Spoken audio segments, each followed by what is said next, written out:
بسم اللہ الرحمن الرحیم۔ السلام علیکم۔ بھولا چھٹی کے وقت دفتر سے گھر جانے کے لیے نکلا۔ تھوڑے ہی فاصلے پر اسے ایک آدمی نے رکنے کا اشارہ کیا اور لفٹ مانگی۔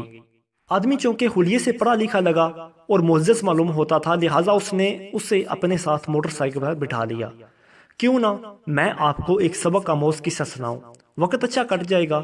معزز آدمی نے رستے میں پوچھا۔ ضرور، بھولا خوش اخلاقی سے بولا۔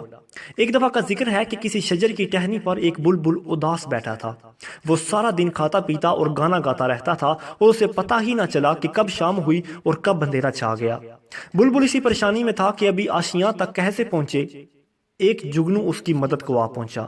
جگنو نے روشنی کر کے بلبل کو راستہ دکھایا اور اسے منزل تک پہنچا دیا۔ معزز آدمی نے کہانی سنائی اور اتنے میں اس کا سٹاپ آ گیا اور وہ موٹر سائیکل سے اتر گیا۔ کہانی سنانے کا شکریہ، مگر یہ میں بچپن میں ہی سن چکا ہوں، بھولے نے کہا۔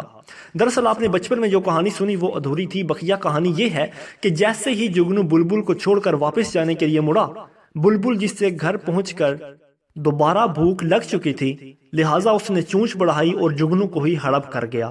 معزز آدمی نے بتایا، اوہ، مگر اس کہانی سے اخلاقی سبق کیا ملتا ہے؟ بھولے نے پوچھا۔ یہ تو آپ کو گھر پہنچ کر ہی معلوم ہوگا، معزز آدمی نے بھولے کو جواب دیا اور اس کا شکریہ ادا کر کے چلا گیا۔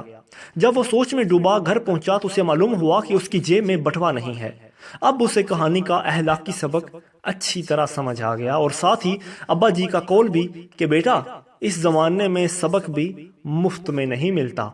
مزید اچھی ویڈیوز کے لیے ہمارے چینل کو سبسکرائب کریں۔